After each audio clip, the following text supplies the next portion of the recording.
Mizo kwamba muda mrefu kwenda kuachana na kutangaza walimu wengine. Ukiangalia Yanga ya msimu uliopita na hii ambayo inaonekana bado hii kidogo imekuwa inatia mashaka kwa sababu haivutii kuangalia, lakini pia inafanya makosa mengi ambayo atakafanya wakaweza kuadhibiwa. Kwa hiyo binafsi na kama ameshindwa kuendeleza kile ambacho walimu wengine waliweza kukifanya, pia mtazamo wa kitaalamu kwamba falsafa zake bado haziwezi kupata mafanikio kwa sababu Yanga haikuwa timu ya kuanza upya. Yanga tayari walikuwa wana timu ambayo inafahamika. Walichofanya Yanga ni kusajili kuja kuongeza ubora na sio kuja kutengeneza timu. Sasa ukiona mpaka sasa timu Yanga ni kama vile inaanza upya. Timu ambayo mpaka sasa hivi ni kama vile haina first 11. Kwa mwalimu ameshindwa kuanzia pale ambako wenzake walikuwa wameishia ili kwenda kwenye ubora wa hali ya juu. Kwa binafsi naamini kwamba anahitaji aje mwalimu mwingine atakuja kwa changamoto mpya, lakini hiyo kweli huyo mwalimu wa Gaborone, mwalimu ambao anakuja kufundisha Yanga wana style yao ya kuweza kutafuta walimu katika level gani. Huyo mwalimu tayari. Dominic Salamba, habari ya muda huu? Salama ndugu yangu, hapo studio. Tunamshukuru Mungu, mambo yanaendelea vizuri, sio kwa upande wako? Huko vile tunamshukuru Mungu tuko salama. Ndio, sasa nimekutafuta nikaona angalau tupate maono yako au uchambuzi wako kuhusiana na kocha Romain Folz. Kwa upande wako kumekuwa na mambo mengi yakiwa kizungumzwa na baadhi ya mashabiki, wataalamu wengine wa masuala ya soka akisema kwamba hatoshi kuifundisha Yanga. Mifumo yake haieleweki mpaka sasa. Timu iperform vizuri, haiko katika mtiririko ambao watu nawaridhisha, ingaje kuna baadhi ya mechi Yanga alikuwa ameshinda, lakini mchezo wa Mbeya City, Yanga na Mbeya City wakatoka sare bila kufungana. Kwa upande wako kama mchambuzi nguli, kocha Romain Folz, kwa upande wako unamuona ni kocha wa aina gani?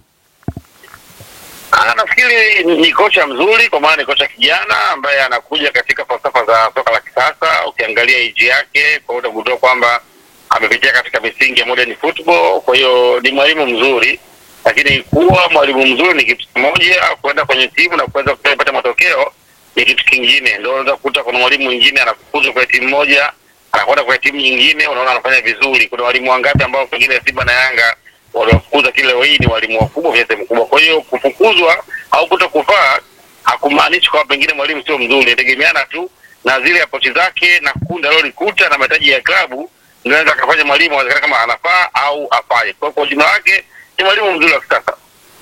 Na kwa mambo ambayo mashabiki wanazungumza, manake watu wengi wanazungumza kuhusiana na kutokuridhishwa kwake.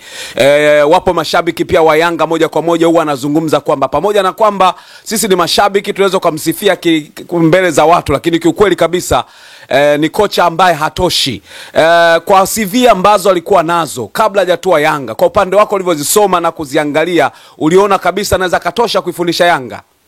Yaani mnazote na kwamba ishi ya kuwa na sifa ni mwalimu wa viwango vya juu, ni mwalimu mkubwa. CV peke yake haitoshi kwa kocha apate mafanikio. Ndio nataka kuambia hapa.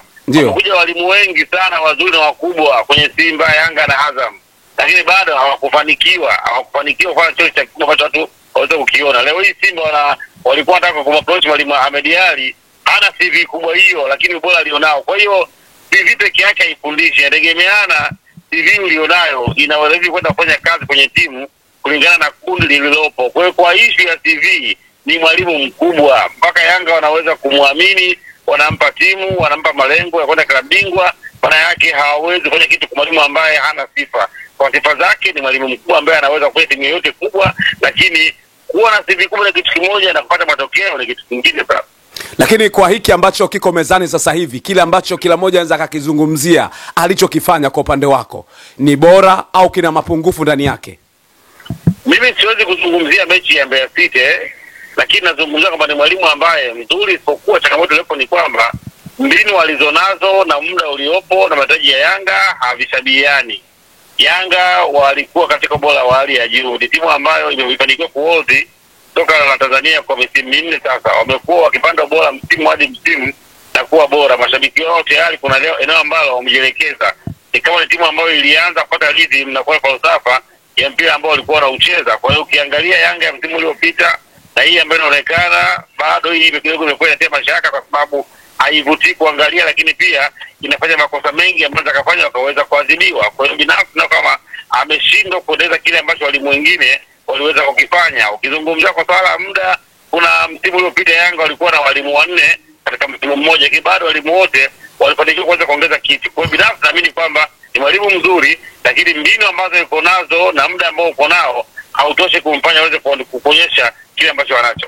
Kwa hiyo wewe ni moja kati ya watu ambao wanaungana na wale mashabiki ambao waliripuka pale Mbeya wakisema kwamba aondoke, au umesimamia upande gani? Mimi siungani na mashabiki, mimi nazungumzia mtazamo wa kitaalamu kwamba falsafa zake bado haziwezi kuwa mafanikio, kwa sababu Yanga haikuwa timu ya kuanza upya. Yanga tayari walikuwa wana timu ambayo inafahamika. Walichofanya Yanga ni kusajili kuja kuongeza ubora na sio kuja kutengeneza timu. Sasa ukiona mpaka sasa timu Yanga ni kama vile inaanza upya, timu ambayo mpaka sasa hivi ni kama vile haina first 11. Kwa hiyo mwalimu ameshindwa kuanzia pale ambako wenzake walikuwa wameishia ili kwenda kwenye ubora wa hali ya juu. Kwa binafsi naamini kwamba anahitaji aje mwalimu mwingine atakuja kwa changamoto mpya, lakini hiyo haitoi kwamba ni mwalimu mzuri na bado anaweza kufanya vizuri katika maeneo mengine. Lakini kuna baadhi ya wachambuzi wanasema kwamba pewe muda, ni kocha mzuri, hakuna kocha ambaye anaweza kaingia ndani ya muda mfupi kila kitu kikatiki, lakini kwa upande wake Romain Folz inatakiwa pewe muda ili aonyeshe makali yake. Yanga wanawezekana wakawa na subira hiyo, na upande wako unasemaje? Apewe muda? Unaona hata akipewa muda haiwezekani, au inawezekana akipewa muda? Moja ya changamoto na presha kubwa ya kwenda kwenye timu kubwa, uwe mwalimu, uwe kiongozi, uwe mchezaji, timu kubwa hazina muda wa kusubiri. Timu kubwa ni timu ambazo zinakuwa zimekaa kwa ajili ya result oriented na mafanikio ya mataji. Ndio maana timu kubwa ndio tofauti timu kubwa na timu ndogo. Unaona ndio maana rahisi kwenda timu nyingine hizi, watu tofauti timu nyingine, ukapoteza mechi 10 ngapi, ukaenda ukashuka daraja, watu wakawa na wewe wakupa muda. Yanga ni timu kubwa ambayo tayari imeshajipambanua kwamba ndio maana ukiangalia aina ya usajili wamechukua watu ambao wako tayari kuja kuleta ushindani. Kwa hiyo kwa swala muda gani kama inaweza kama ni fakta ya msingi, kwa sababu tumeweza kuona hapa Yanga pia katika msimu aondoka Gamondi, anakuja mwalimu Sidi, haikumchukua mechi 5 akaonekana vizuri, aondoka Sidi, amekuja mwalimu Mirudi, umeweza kuona kwa muda mfupi. Kwa hiyo naamini kwamba kwa maana swala la muda hapana, naamini kwamba kile ambacho anacho pengine akiendi sawa na aina ya kundi ambalo anao, kwa sababu kuna wakati mwingine unaweza kuwa una mbinu nzuri, una mpango mzuri, lakini ikawa haiendeni na aina ya kundi ambalo uko nalo, kwa sababu pengine aidha ukusajili wewe au kwa namna nyingine au moja nyingine ikae kwa tofauti. Na pengine unafikiri ni labda ni kocha wa aina gani sasa ambaye anaweza kuhitajika akafaa kwa Yanga kwa sasa, kwa jinsi ambavyo Yanga pengine anavyocheza na vitu kama hivyo? Mwalimu mkubwa ambaye anaweza aka hold pressure, lakini pia akaweza kufanya challenge kwa muda mfupi uliopo ili ikarudi katika njia ambayo ilikuwa ipo nayo. Kwa hiyo atakiwa Yanga apate mwalimu ambaye ana experience, mwalimu mkubwa. Nikisema mkubwa ni mwalimu ambaye amekuja timu nyingine nyingi kubwa na anaweza kutani kile ambacho Yanga walikuwa katika msimu uliopita, aje kuongeza mtu mwingine na bado akaendelea kuwa bora. Kuna tetesi ambazo zinazungumzwa kuhusiana na kocha ambaye anaifundisha alikuwa anaifundisha Gaborone United, Bulgaria, huyu Dimitar Pantev. Kuna tetesi ambazo zimezungumzwa kuhusiana na wekundu wa Msimbazi Simba alikuwa anamhitaji, lakini pia tumesikia kwa upande wa Yanga nao wanamhitaji. Maana yake ni kama kuna saini ya kumuondoa kocha Romain Folz katika kiti chake sasa. Kwa upande wako unaweza kumuona ni kocha wa aina gani endapo kama kitua kwenda kufundisha ndani ya vilabu vikubwa, endapo kitua Yanga au kitua Simba, na kuondoa kwa Romain Folz pia inawezekana inakuwaje na kocha huyu akiingia? Yanga wana hiyo staili. Huyo mwalimu wa Gaborone sio miongoni mwa walimu ambao wanakuja kufundisha Yanga.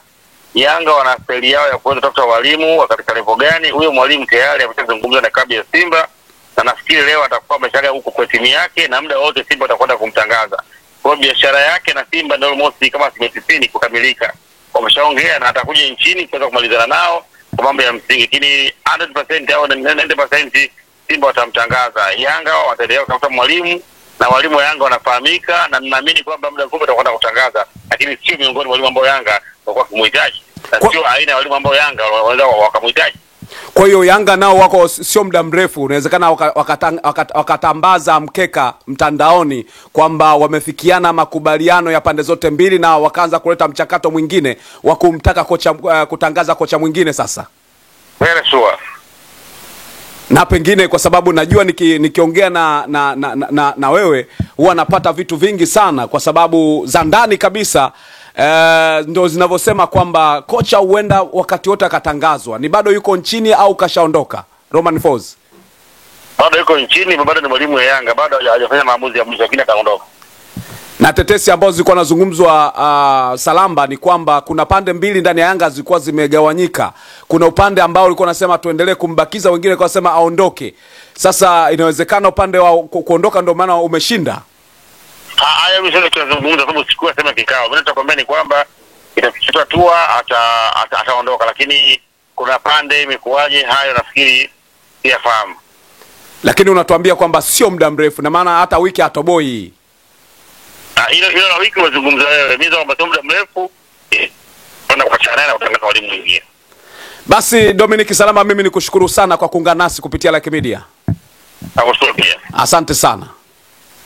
Naam, tulikuwa nazungumza na Dominic Salamba ambaye ametupenyezea kwa mbali kidogo kuhusiana na swala la kocha Romain Folz. Wakati wowote basi mkeka utatandazwa na kuambiwa bwana mkono wa kwaheri, kwa maana kwamba wakiachana na Young Africans kutokana na kutokuridhishwa na kile kitu ambacho kinaendelea. Mchezo ambao amesuru ni mchezo dhidi ya Mbeya City, lakini mchezo mingine amefanya vizuri licha kwamba watu wanalalamika kwamba hawaoni pattern za timu hiyo, kwa maana Yanga zikiunganika kwa wachezaji walikuwa hawajaridhishwa kuona jinsi muunganiko wa timu ulivyo. Lakini Salamba akatupenyezea kile kitu ambacho anakifahamu kwamba Yanga sio muda mrefu wataenda kutangaza kocha mwingine, lakini Simba nao wao katika harakati za mwisho kabisa kumtangaza Panchev kutoka pale Bulgaria, ambaye alikuwa anaisimamia timu ya Gaborone United. Mimi naitwa Lugano Israel. Asante sana kwa ambao umechagua Laki Media. Endelea kuenjoy na kufahamu mambo mengi ambayo ulikuwa uyafahamu hapo kabla. Mpaka wakati mwingine. Ciao.